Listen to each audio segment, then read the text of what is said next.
Today on Locked On Red Wings, Connor McDavid is the best hockey player in the world. You're Locked On Red Wings, your daily podcast on the Detroit Red Wings. Part of the Locked On Podcast Network, your team every day.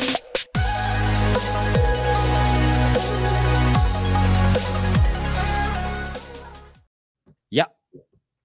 Just reaffirming what everyone already knew. Connor McDavid, 6 assists tonight. Best hockey player in the world. Welcome back to the Locked On Red Wings podcast. Not bad. We are your hosts, Brian Fisher and Scotty Bentley. I am a podcast producer for the daily JAWWJ News Radio podcast, while Scott is over at Locked On Tigers and a freelance journalist for the Detroit News. And today's episode is brought to you by Game Time. Download the Game Time app, create an account, and use code LOCKEDON for $20 off your first purchase. Scotty, I just want to, I know we're trying this new format with post-game recaps where we, talk about our difference maker in the game. But before we get to that, I just want to have the people listening, everyone just take a deep breath. The Red Wings were due for a game like that. Not like that, not 8-4 loss that. It was really a period like that. You were due for a loss where you deserved to win. And it stings, it sucks, but get it out of the way now. You still have your future ahead of you. We're going to talk about all of the things that add to the frustration, but take a deep breath. It's one loss. It sucks. It was a sucky loss, but it is still going to be okay. So I just want to get that out of the way. We're not going to come on here. We're not going to rah-rah scream. One loss is not the end of their season. It's about how they respond against Vancouver, but it is okay. We will persevere. Yet they still have their fate in their own hands. But I just don't want people to flip out in the comments after what was honestly an embarrassing loss, but sure, they were rolling and they were due for an embarrassing loss at some point. Scotty, happy. Well, it's a Wednesday. How you doing? It's great, man. Did you don't want to wish me a happy Valentine's Day? That's fine. I'll live, I guess. I'll be completely honest. I was going to wait until the very end of the episode and ask you to be my Valentine, but you completely ruined it. I don't believe you. I think this is crazy on-the-fly damage control right now, and I think it's impressive. It's impressive, but I don't believe you. All right. Anyway, Scotty, what's your difference maker? This is going to shock people. My difference maker is Connor McDavid. I don't believe you. Yeah, fair enough. I don't know how you can watch that game and have a different one. If it's like one single player, he completely took over, especially in the third period, obviously. And yeah, he had a 6 assist tonight. He was absolutely remarkable. That tornado pass is going to be everywhere for the next 48 hours, 24-hour news cycle, as they say. So maybe just the next day or two, but it's going to be everywhere for a while. It's going to be on in 15 years when he retires. It's going to be on his career highlight tape forever. And he's absolutely remarkable. And he's a guy where, when I was younger, my friends and I, when we would play each other in sports, one of the just like basketball in the backyard or whatever, one of the joke things we would say when, somebody would win or make a couple of shots in a row was we'd always look at each other and go, "You can't stop him. You can only hope to contain him," right? That was like a funny joke we said. That is actually the game plan for Connor McDavid. That's like actually it. You can't stop him. You can only hope to contain him. And I think they I don't know, somewhat contained him in the first 2 periods. And then absolutely that did not last, obviously, in the third. So, it like you said, was it's one game. Take your lump, go back out there, punch back, and nobody will forget about the horrific third period that was this hockey game. Yeah, I mean, that third period was really embarrassing, and it's really frustrating too because given the adversity they fought through in this game, they were the better team. But we'll talk about that. My difference maker for this hockey game, because, and it's in the same vein, right? Like you talked about, you can only hope to contain him. And yesterday we said It's the unstoppable force of the Edmonton Oilers' high danger chances against the immovable object of the Red Wings' ability to contain high danger chances and push everything to low danger areas. And the unstoppable force won. And in disturbing fashion, might I add, Connor McDavid, he had never, ever in his career had a 5-assist game. And he had 6 in this game against the Detroit Red Wings. So, yeah, Connor McDavid is the best player on the planet. And there's but the absolute complete opposite of containing him. And that's why my difference maker is team defense. I mean, like you said, when you list one player, obviously it's Connor McDavid. No one player cost the game for the Detroit Red Wings. We talked about it, right? You have got to contain the defensive zone. And it was just sloppiness after sloppy play in the defensive zone. And they kept burning you on it. The Red Wings were great offensively. They had a ton of opportunities, and they scored 4 goals. And most nights, that's going to be enough for a win. They scored 4 and should have scored more. They left quite a few opportunities on the table, man. There was a lot of high danger opportunities they couldn't bury the puck on throughout the entire game as well. I mean, you're right. This was a solid, sound offensive performance. You outshot them by the end of the night. You outshot them after the first period. You outshot them, on the night as a whole. And for as ugly as the final score is, you lost your starting goalie, which I know that, the quote unquote better goalie came in relief, but like you lost the guy who game planned and prepared to be the starting goalie in the first period. First game back from injury too. Right. And you were tied after the second period and you outshot the Oilers, but you lost by 4. It's tough, man. Well, and that's the thing, right? There's so much that went wrong in this game. It's going to be a struggle to try and cover it all, and I mean, I guess with that being said, I mean, I could go down the list of the goals that were scored and explain to you why on each and every goal, why the defensive sloppiness. And I'm not talking about the defensemen in general. Yes, they played a part. It was everyone in the defensive zone just missing assignments, specifically on the Evan Bouchard goal, I believe it was. Moritz Seider was held behind the net while trying to pressure Connor McDavid, and then they fed it out front. Petrie had to go cover the guy who had the puck after McDavid passed the puck off. Joe Veleno didn't slide to the center to cover Bouchard, who was wide open. I mean, Leon Draisaitl, you have way too much space. A failed clear attempt on Cody Ceci. Like, you can go down the list. Just, you got to play the tightest. I said it in yesterday's episode. You have got to play the tightest possible game defensively against a team like Connor McDavid. Well, I meant Edmonton Oilers, but am I wrong? The team of Connor there. Yeah, right. I mean, Freudian slip, but let's be honest, he had 7 points, 6 points in this game, all assists. This is the Edmonton Connor McDavid. It was insane. So it's just, that's why that's my difference maker in the game. And it's the flip side of what you said in Connor McDavid. And yeah, I mean, we're going to transition now before we get into segment 2, if we want to get into one of the notable players of this game, because that's what segment 2 tends to be. I mean, obviously, Ville Husso is a notable player just from the aspect that, we talked about it in yesterday's episode. You and I both preferred not to have Husso start against the Oilers or the Canucks, because of the 4 games you're playing, those are the 2 stronger teams. And Ville Husso is coming off of injury, is getting his feet wet. I'm not saying the decision to put Husso in was right or wrong, because look at it from the other side. If he goes out against the Oilers, has a great game, and then just that's a huge confidence builder, right? But unfortunately, after the first goal by Leon Draisaitl, he was hurt. And I mean, that's just, I feel for him. I really feel bad. And I feel bad for the Detroit Red Wings, because despite his struggles this year, I still vehemently believe he is the better option over James Reimer, even as a backup on this hockey team. Like, I love Alex Lyon, and he didn't have the best game. Nobody on the team had the best game, especially in the third period, pretty much solely in the third period in this hockey game. And we'll talk about that. But, you need a strong backup. And I was really hoping that Ville Husso would come, allow Alex Lyon to not be run into the ground by being able to give him a sporadic break and be reliable in those relief appearances.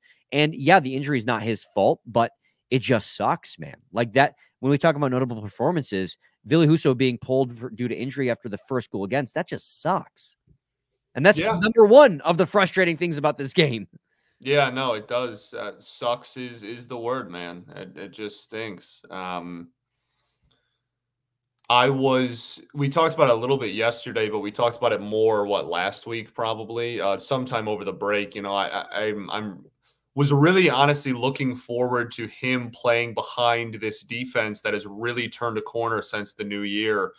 Because the defense, as you know, you've said a lot lately, and as we just kind of talked about since his injury, the defense looks totally different now than it did when he went down. And I was really looking forward to him. And there was a lot of kind of like cautious optimism about okay, Lyons obviously the starter, but if we can get Husso to be even just solid enough, that could be a really nice kind of 1-2 punch. Not the 1-2 punch we were expecting going into the season, right? But one that I think would have given some confidence to some people. So yeah, it just really sucks. I feel really bad for the dude.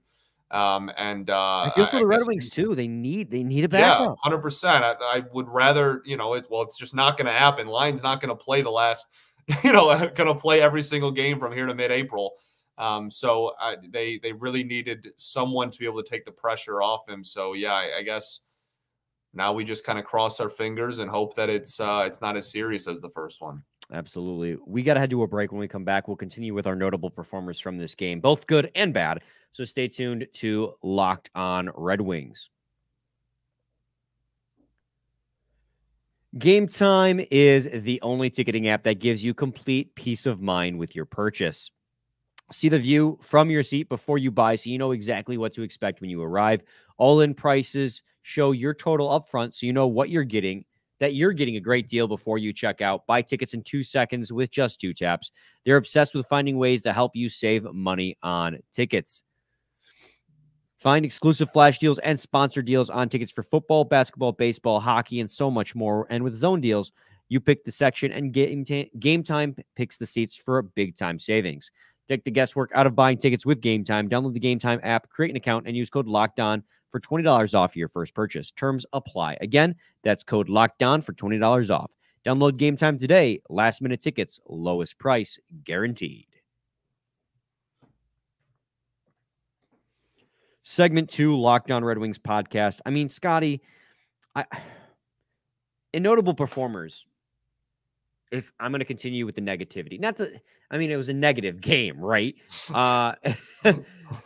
But to continue with the negativity, I feel like you have to mention the performance of Moritz Seider and Jake Wallman. And I'm obviously a huge Moritz Seider and Jake Wallman apologist, but Seider was a -4 on the game. And I know minuses aren't everything. And I will do my best to mitigate my negativity because, again, Connor McDavid played 18 minutes. And Moritz Seider played 11 against McDavid. But, I mean, and it's not just all on him, but all eyes were on him, unfortunately, to contain McDavid, and he wasn't able to do so. And that is a fair thing to note, even if you're asking a lot out of him, which the Red Wings do continually on a night in and night out basis. I will defend Moritz Seider to the death, but he and everyone else on the team in the third period pretty much exclusively just didn't have it. Yeah, no, and you mentioned the Seider turnover there earlier.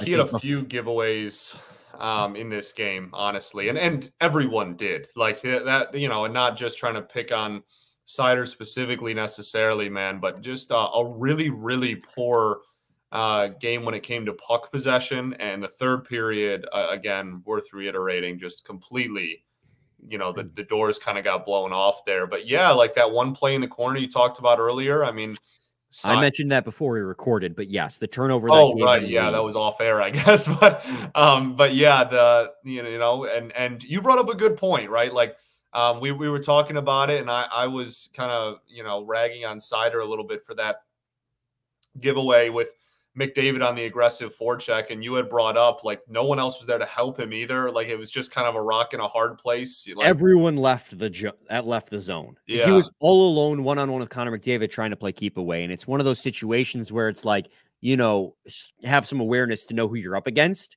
like either, I mean, I want to say pin it to the boards, but again, no one was there to support him. But you also don't want to just ice it for a defensive zone faceoff. Like he was, like you said, rocking hard place. And so like, but that's not the only play, right? And there was a song like Jake Wallman getting burned a couple times, like on the Ryan Nugent-Hopkins goal. He just like did like a spinning poke check, and Nugent-Hopkins made a move around him, cut to the middle, shot, and scored. The like you said at the beginning, the tornado goal or tornado pass by McDavid. I mean, it was just one of those things where in the defensive zone, and it wasn't just them. Like, I know I'm calling them out. I'm not calling them out to pick on them. I'm calling them out because, unfortunately, all eyes are on them in a situation, in a game like this, where they're given the toughest matchup like normal. It's just everyone defensively in the defensive zone just looked off kilter. It was rough. Correct. Yeah, 100%. I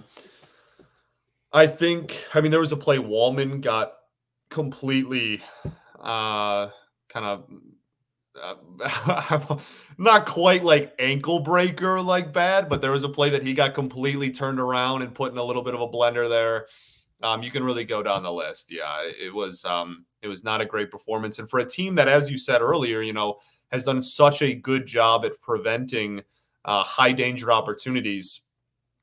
Again, tried so hard to contain, that top line, especially with all that talent there in the first couple of periods. And I gave them a lot of credit for fighting back and clawing back. And this was a tie game going into the third. Right. We're talking about it like it was just some disaster of a game. This was a tie hockey game through 40, man. And it was a disaster of a period. Right. And it was just the period from heck. And here we are. So. Well, right. And, you talk about notable performances in this game. I mean, it's easy to forget because of the fact that that third period went so terribly, but the top six was buzzing in this hockey game. Yeah. I mean, honestly, you could say all four forward lines were rolling really well. You say, I think I told you before we started recording, but through 40 minutes, the deserves to win-o-meter on, I think, Puckopedia said that the Detroit Red Wings had like an 85% deserve rating or deserve percentage, deserve share for winning that hockey game. And the expected goal is 4. Like, it's a rare game where the Detroit Red Wings, dominated in pretty much every category through 40. Obviously they outshot the Oilers even through 60 by the end of the game when they got scored, 5 goals against in the third period. They still were outshooting the Oilers. They had a 57 and a 51% share of the shot attempts at 5-on-5. They had a 57 and 59% share of the expected goals for through the first 40. Like, this is a team that, for all intents and purposes, was not just outplaying, but dominating the Edmonton Oilers. For saying that phrase correctly, by the way. Intents and purposes? Yeah. Intensive purposes? Know. Yeah. So, thank you. If by all intents and purposes, we're dominating the Edmonton Oilers through the first 40, but it was just one of those games where it didn't go the way it should have for them. And that, again, it goes back to the lapses in the defensive zone against a team that has Leon Draisaitl and Connor McDavid. You can't afford it. You can't afford to. It's really that simple, right? Like, you literally cannot afford to have those lapses, and they had a lot of them in one period. That's really like straight up. That's like the entire. We could save ourselves half an hour, and like that's really the if there was one point to drive home, because again, the offense was good. You held it close for as long as you could. You had one period where you did the one thing you cannot do against the Oilers, and that's allow those breakdowns and high danger opportunities. And you did it like a billion times in a period. Right. So. Well, and so you go back to go back to where I was going before I got off track, talking about like goal share and whatever.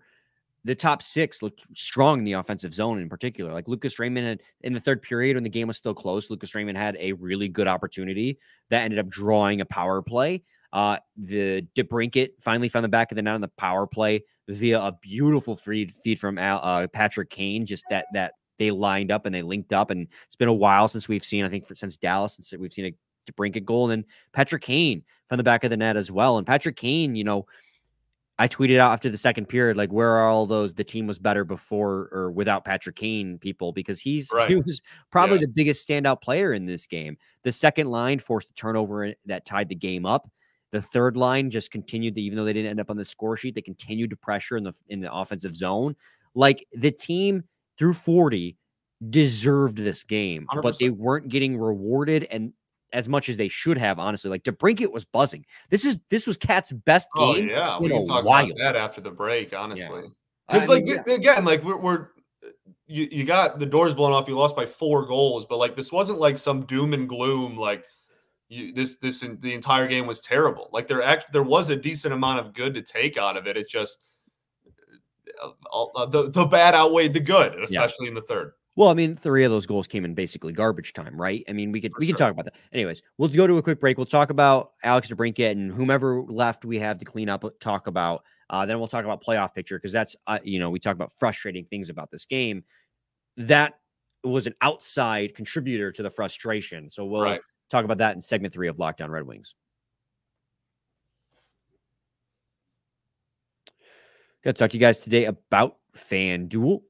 Get buckets with your first bet on FanDuel, America's #1 sportsbook, because right now new customers get $150 in bonus bets with any $5 bet. That's $150 if your first bet wins. Bet on all your favorite NBA players and teams with quick bets, live same-game parlays, exclusive props, and so much more. Just visit FanDuel.com/lockedon and shoot your shot. FanDuel, official sportsbook partner of the NBA. Segment 3, Locked On Red Wings podcast. Scotty, we're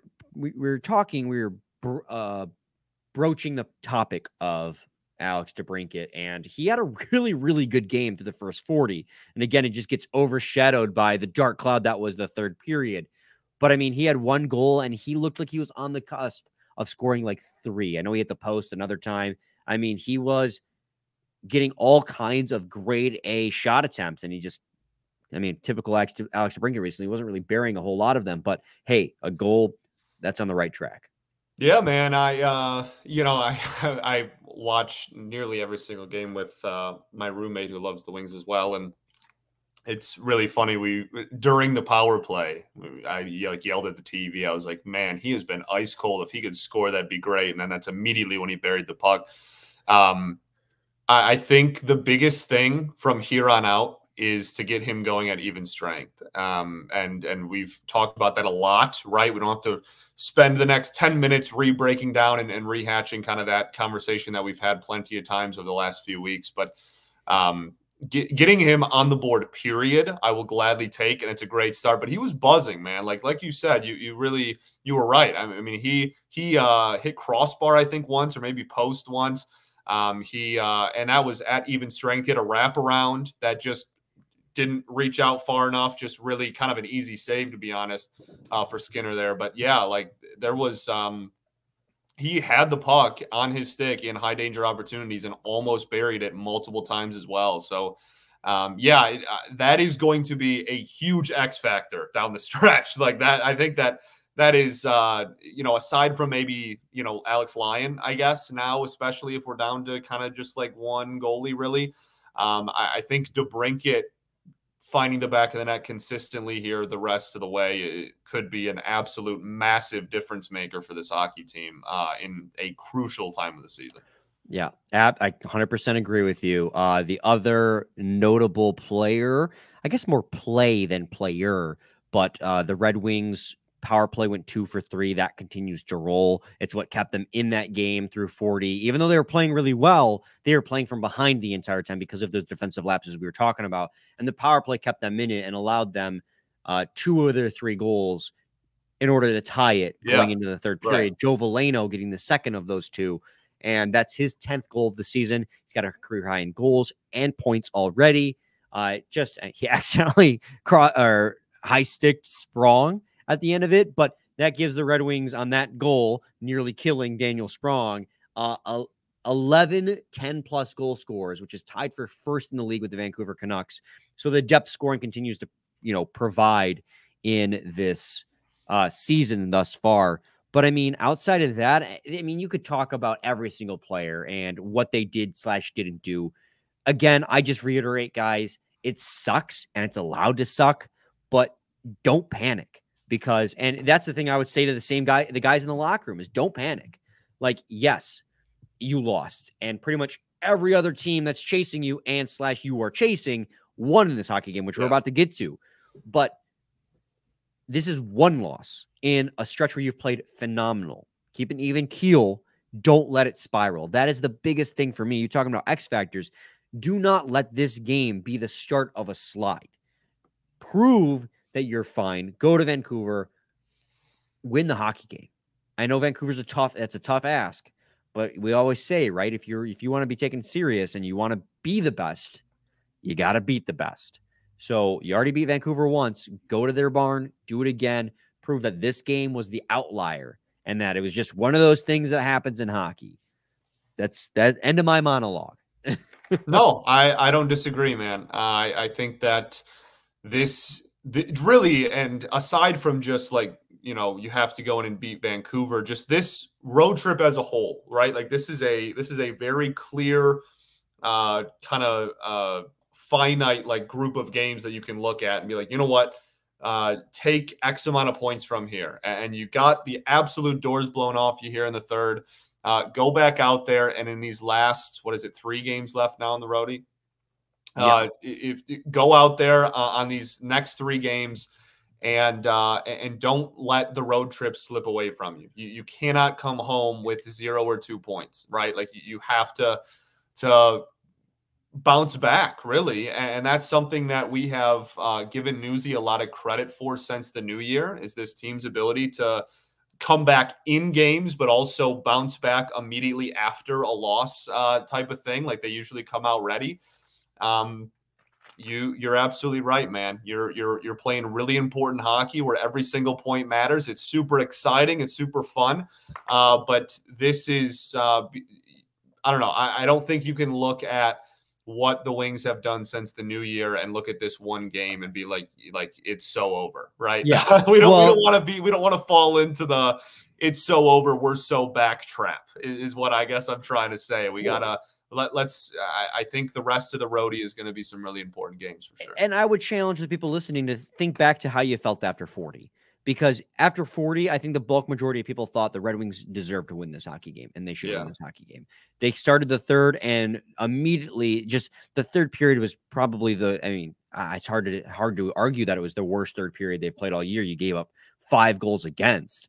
But, I mean, remember how well they played through the first 40, and obviously doesn't excuse the loss. But if I go back to what I said yesterday, if you can go 2-2 on this road trip and finish the month with 12 out of 20 points, that's still a successful month. Yeah. So it doesn't excuse the loss. It doesn't. But you still have so much in front of you. For sure. No, it's a fine line to walk. It doesn't excuse the loss. If anything, honestly, to me, it makes the loss even more frustrating. Like you got crushed, but you had an opportunity to win in the third period. Like that almost makes it even worse, to be honest. But you still got a lot of hockey in front of you. You're still in a good position. You can't let it spiral. That's there's teams of Red Wings past. There's teams of Tigers past, right? Like pick a team in this city. There are a lot of teams over the years, the last few years especially, that have let one loss kind of derail the momentum completely, and just go back, punch Vancouver in the mouth, get back on the winning side of things, and all will kind of be forgotten and forgiven. Yeah, keep the faith, baby. Keep the faith.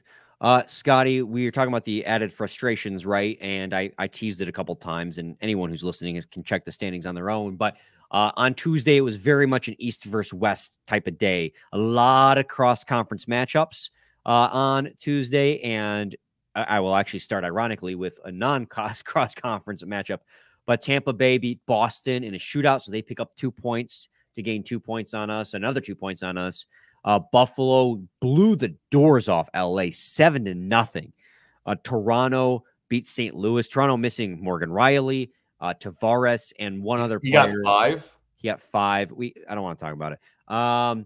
Toronto 4-1 against St. Louis. So they, could get a little bit of 2 points of separation between you and the wild card.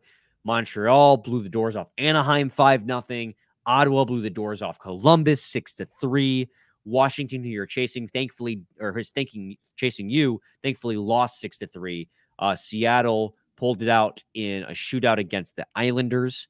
New Jersey beat the Predators.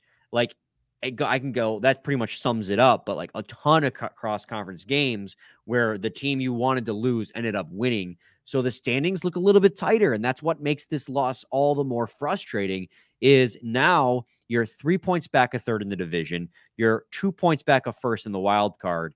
And, you know, thankfully the wild card or the Islanders lost, but now you have the Devils who are just 2 behind you, the Islanders who are 3 behind you. And so while we're preaching calm, don't panic, at the same time, you have to have a sense of urgency and go, we can't afford to let this spiral, right? We keep mentioning that. Don't let it spiral, but you also cannot afford to let it spiral because teams are hot on your heels and the teams you're chasing aren't going to miss the opportunity to pull away. So while, yes, this loss happens and these teams aren't going to win out, they're going to lose games on days you win and those points will hopefully, you know, even out.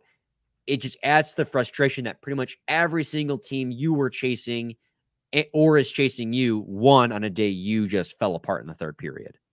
Absolutely. Yeah, well, that and the fact that it was winnable and the fact that Husso got hurt. And, like, this was just... Costin, too. Yeah, Costin took a... How was that a penalty? He literally... It's actually crazy. You could slow it down and look. My roommate pointed it out. He lands the check as the ref turns his back. It's actually nuts. Like it was really pretty wild timing. Yep. It was. So yeah, not a great night.